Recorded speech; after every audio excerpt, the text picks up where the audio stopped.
Right. So we're not live on Instagram, but never mind. We're live on LinkedIn and we're live on Facebook as well. So welcome, Rianne. Thank you so much for joining me for this conversation. And I'll be putting this out on Instagram later as well. So welcome. Do you want to introduce yourself? It'd be great to kind of let people know, how do we know each other and who are you? So I'm Rianne Douglas. I work for Adobe, which is where we met. And I head up procurement here at Adobe. I've been with the company for 12 years now, across multiple roles. So yeah, that's who I am. I'm based out of the UK, much like yourself, near the Windsor area in the UK. Fabulous. Nice. So today our conversation is all about apologizing. Mm-hmm. So I apologize too much. I'm really aware of it, so I'm much better at it. But I know a lot of people apologize. I work with so many people over the years that apologize so much. And I've written a book all about how much we apologize. Exactly. I'm like the amount of people that go, I need to read that book. Yes. And it's to help you to silence your inner critic, to find your confidence and to stop saying sorry. Mm-hmm. And back in about September time, I started writing this book and I reached out to some of my network and said, hey, who would like to be interviewed on this topic? And you went, yes. Can you share with me why? Why did you go, yes, I'm going to talk to you about this topic? So I think it's one of these things that I've always seen myself as somebody that's an apologizer, and it's probably something I've kept quiet, and you try not to, because you feel like it's a weakness. You don't want to talk about it. So the minute you kind of acknowledge that I wasn't the only person that does it, and you said, I'm writing a book about it, it made me go, there are other people like me. And so, yes, I do want to talk about it. Because I want to improve. I want to get past this. Yeah. So I was really happy to talk about how I work day to day in that sense as an apologizer, and how I could potentially improve and almost get to the point where your book will almost be my coaching mechanism. I love that. It's funny because saying kind of felt like you're the only one that does it. I did a workshop yesterday. I went into a company and I did a workshop all about apologizing. And there were about 30 people on there. And it was fabulous to see everybody. I get people to engage in the chat as we go along, to be saying kind of what resonates with them. And it was great to see everybody's responses, because you get to realize, actually, I'm not alone. I'm not the only one who apologizes. But it sounds like you kind of feel like sometimes you are, and you're like, everyone else is nailing it, but it's just me. 100%. I definitely feel like, especially in the work environment, you see it as a weakness. So you try not to admit to being that person, and you try to cover what is actually naturally part of you. Yeah, completely. And how do you think apologizing impacts your confidence levels?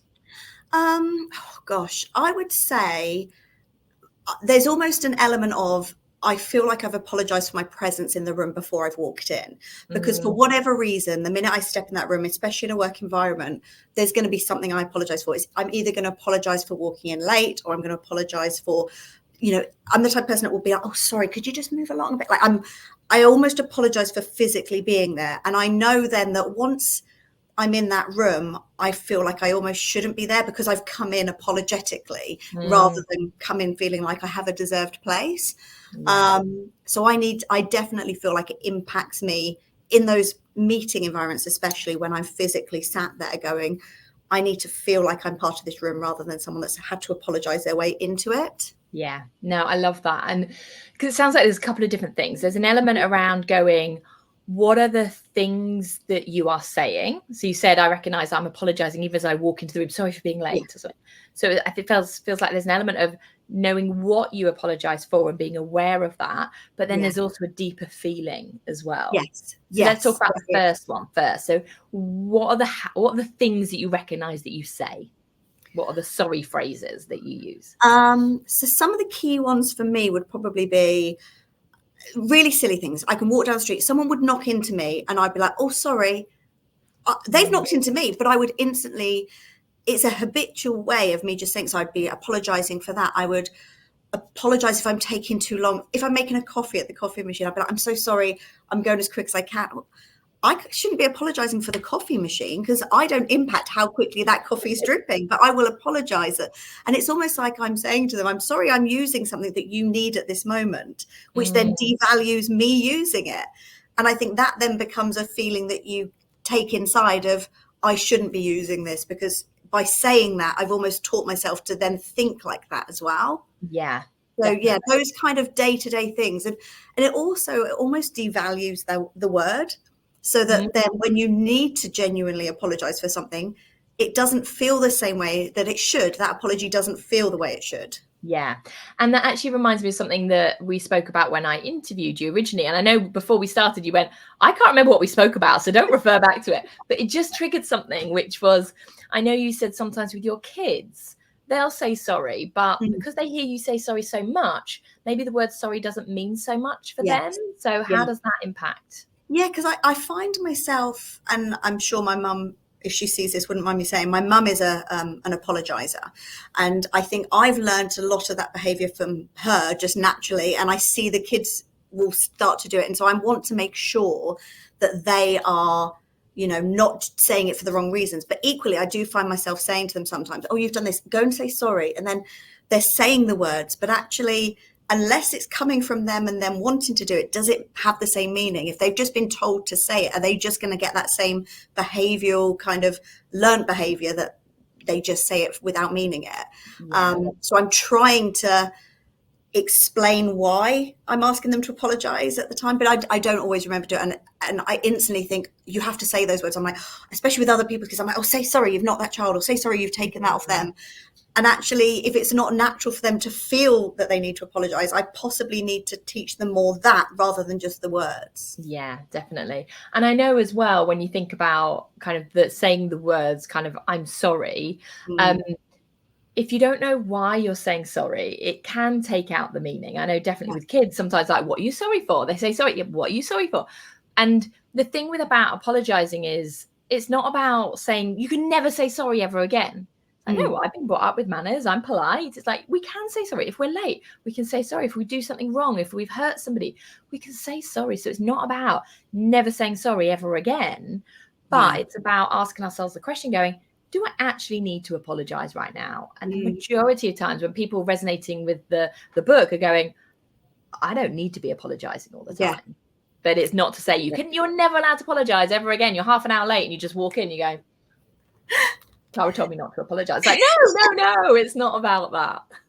And I think the other thing is as well, that when you use it so often, when you genuinely feel like there's a need for it, you almost then have to over apologize. It becomes, I'm so sorry. So if you're saying I'm sorry about the coffee machine, when you think, oh, actually, I need to apologize, I walked into someone, it's like, oh my gosh, I'm so sorry. And it becomes this dramatic apology that feels out of place and out of context for what you're apologizing for as well. So it's almost like you've numbed the I'm sorry, and then you have to go above that for it to have a meaning. Yeah, I get that completely. And the other area that we kind of touched on just a moment ago, we said there's one things that the habits are the things that you say, but there's also that kind of slightly deeper stuff. So what's that for you? What's the kind of, like, if we unpick it a little bit, what do you think is leading you feeling like you need to apologize? And I do think the power of the word starts to make you feel that way. I think when it's a bit like when they talk about affirmations. If you start to say, I'm brave and I'm strong, you're going to feel brave and strong. And I think when you're using the word I'm sorry, your brain does genuinely start to make you go, I need to be sorry. And therefore, when you go in feeling that way, you feel like you're less than the other people that you're with in a work environment, especially, or the other people around you have more worth, they have more value than you do. And that then will impact things like pushing yourself forward in your career, because you'll think, well, I shouldn't be doing it because that person has more value. And it has that knock-on effect from just using that word, I'm sorry, giving that internal dialogue of, I have a reason to be sorry because these people are better than me, to then, oh, that's going to have this block on me moving forward. So that use of that word has such a long running impact day to day that it wasn't really until you and I first had this conversation that I went, oh, okay, I do this and this is the impact. And I need to change that behavior for this end result to change. Yeah. And I love that link, because that bit didn't necessarily come out fully, at least for me. It sounds like it did for you, and it was probably the thoughts that you had after our session. But we like there's a lot to be said about positive affirmations. Like, I am brave, I am strong, I am successful, I am an entrepreneur, I am good enough. Like, they're all things that the more you say it, the more your brain believes it, and you go, right, and you take different action. If you walk into it going, I am confident, I am brave, I am successful, you're going to do things differently to go, oh, I'm not good enough. Actually, if you're always saying I'm sorry, again, that's giving signals to your brain to go. It has that same impact because it's the same repeated pattern that your brain is hearing. And what's crazy is I drive to school every morning and I get my kids to do their affirmations like, I am brave, I'm strong, I'm kind, I'm good, I'm smart, I'm loved. And they say that over and over again. They know it off by heart. My youngest will shout it out. And I'm so good at making them do it. And I understand the value in them doing that before they walk in the school gates. Do I do it myself? No. Should I be doing it? Yes. So it shows that I know the power of those words and how saying words over and over again will impact your brain. Yeah. But I'm not giving myself the same time that I should do to make those changes. Yeah. So what do you think's stopping you? What's stopping you from going, I need to do this as well? Gosh, I think, especially as women and working women, we don't prioritize our own development. We don't prioritize thinking of what we need and what we need to progress career-wise. And I know that this is something that if I worked on it, it could have implications on career from a positive perspective. So I think there's definitely an element of almost making excuses of, well, I'm a working mum, I've got lots to do, I don't need to focus on myself. And that's across the board. It's almost like the last thing I'll think about is making sure I've had time to straighten my hair because I'll make sure I get the kids sorted first, or I always will put everybody else's needs first day to day, and that then rolls into the development for me as well. And so I don't prioritize it. When opportunities come up, there'll always be something that I'll use as an excuse, because I think there's also an element of once you go down that rabbit hole of trying to fix it, you don't know what is going to happen. So you kind of go, I'll deal with that once the kids are older and I can focus on me. But actually, it's such a some of it could be small changes. It could be reading about other people's experiences. It could be small changes, but I just haven't prioritized myself and my own development for sure. Yeah. And I think that's something that a lot of people do. We prioritize everything else, and we, whether it's time, whether it's money, whether it's just headspace to go, actually, no, we prioritize everything else. And sometimes what I invite people to do is to think about the ripple effect. So let's say that you went, right, I'm going to crack this. Like, I'm ready. Yeah. You're going to buy the book in 12 days and you're going to go, right, I'm going to read it to cover and do every single exercise and really take this on board and commit to this. What could the impact be on those around you? So let's ignore the impact on you for a moment. What's the impact on other people? I suppose there's definitely an impact if I think, especially from the kids' perspective, if they are seeing me apologizing, they're going to learn that they're either going to go one way or the other. They're either going to look at me in the same way I'm looking at myself, that I'm not as worthy because I'm constantly apologizing, or they're going to start doing the same thing and thinking I need to apologize for myself. So I think from that, set an example to the children. That is something that I really need to improve. We think about setting examples for our children when it comes to things like making sure we don't swear in front of them or making sure we're healthy in front of them and those kind of things. But actually, this is something that needs to be prioritized as well, because these elements that they're seeing are showing them how I see myself, and they're either going to see me the same way or they're going to see themselves in the same way. So that the minute I make that change, it's going to change their perception of me and therefore potentially their own perception of themselves. Yeah, nice. I love that. And then if you started saying slightly different affirmations to yourself, instead of I'm sorry, if you said that, how would you show up differently? Oh, I think if I could start telling myself that I'm, other things and not sorry, I think it could potentially get me to the point where when I'm saying sorry, I've taken a step first where I've stopped. I've thought about whether I need to say it. And then when I'm saying it, it has the true value. So If like we said earlier, if you are walking into a meeting 10 minutes late and someone started, it's the right place to say apologies, I'm late, that's the right place. But when I'm at the coffee machine, I need to, before I go to say, sorry, I need to almost, why am I apologizing for that coffee machine? Why am I apologizing for me getting a drink? Why am I apologizing for, taking up space almost? Yeah. And I think that would definitely be something that I could hopefully get to the point where I take a beat before the words come out. So it's almost about pause, take the beat. Do I mean it before I say it? Yes, no. If it's a yes, say it. If it's a no, think of something else to say. And as you know, I'm a talker. So it could be that it's just more a case of I need to have an alternative that I can say instead. Yeah, I love that. And definitely, I think that's one of the key things I talk about in the book. It's about it's one thing to kind of go, just stop saying sorry. It's like, and replace it with, because it is such a habit. So that's one of the things in the book is I get people to think about, okay, what are the things that you say? Because we all have our slight different examples of what we say, and exactly what you say is going to be slightly different to what I say. So the book helps you kind of reflect, it gives you ideas, but goes, so when do you do it? Who do you do it to? What are the things that you say? And then gives you loads of tools. And then to go, so what are your list of replacements as well? I kind of give out a list of, hey, here are some replacements, but what are the ones that are more personal to you as well that really resonate? And it's situational as well, I suppose. Like that coffee machine example, it might be just making a joke about the fact that it's the slowest coffee machine, and just still having that point of saying something and acknowledging that something is taking a long time, but it's not. So my brain will almost feel satisfied that I've acknowledged that something's taking a long time, but I'm not taking ownership for it taking a long period of time. Yeah, exactly. Nice. So you can have a conversation, but it's not like, it's my fault. Yeah. And it's almost like if I don't say something, it's here and I can feel it. Like, I've got to acknowledge that I'm holding this cue up, and actually, rather than saying, I'm sorry, it's a, shame we haven't got a different coffee machine. Sorry, I've said sorry then. No, not sorry. Acknowledging that maybe we should have more coffee machines or something like that. Exactly. But I think what you just said there is you didn't quite say it, but we need to practice, because it's not just reading it in a book. And partly, again, what I talk about in the book is to go, when can you practice? How can you practice in a safe space? When can you practice tomorrow?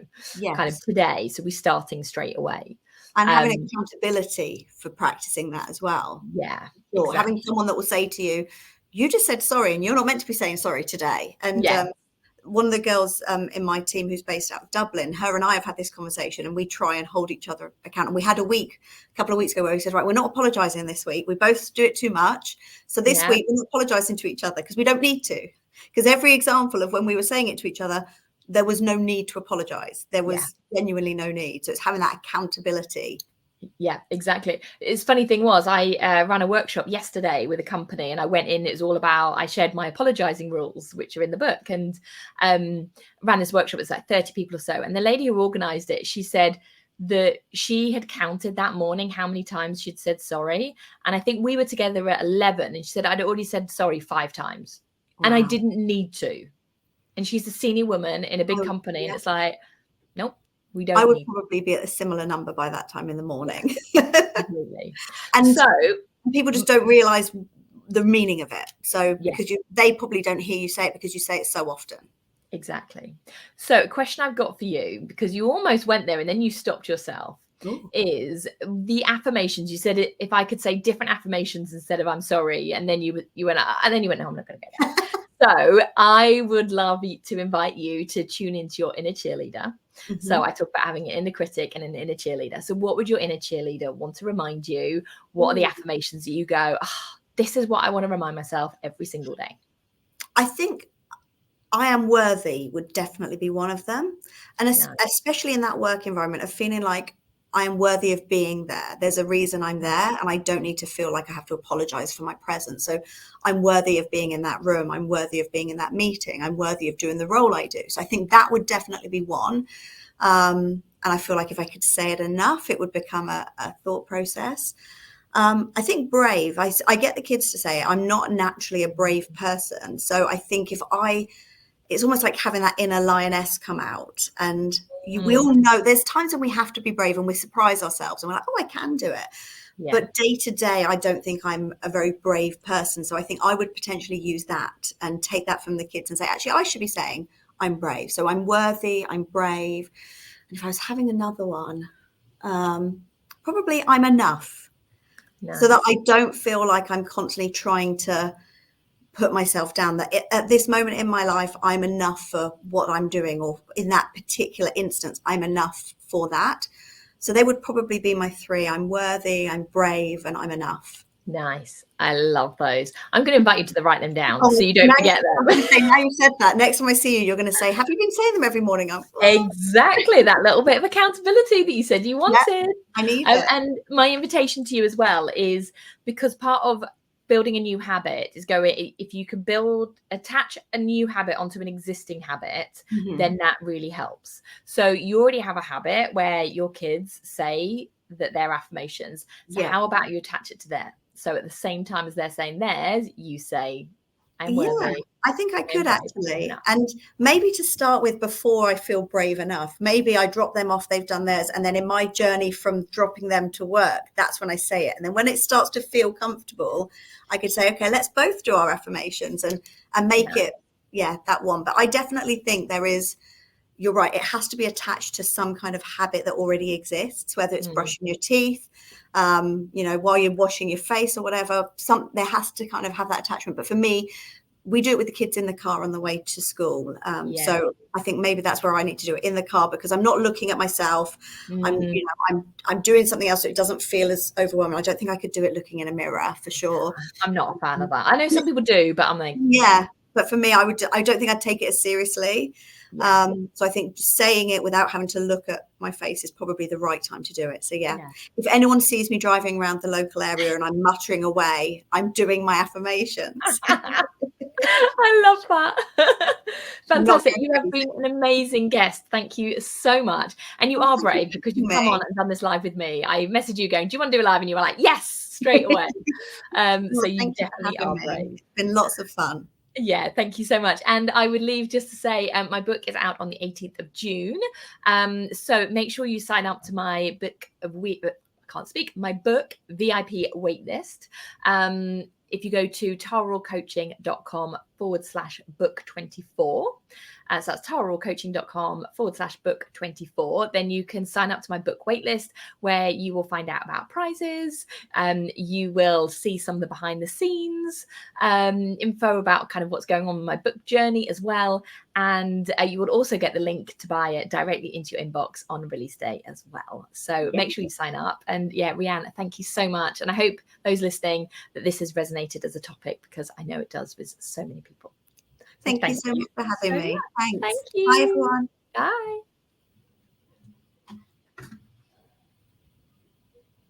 End stream.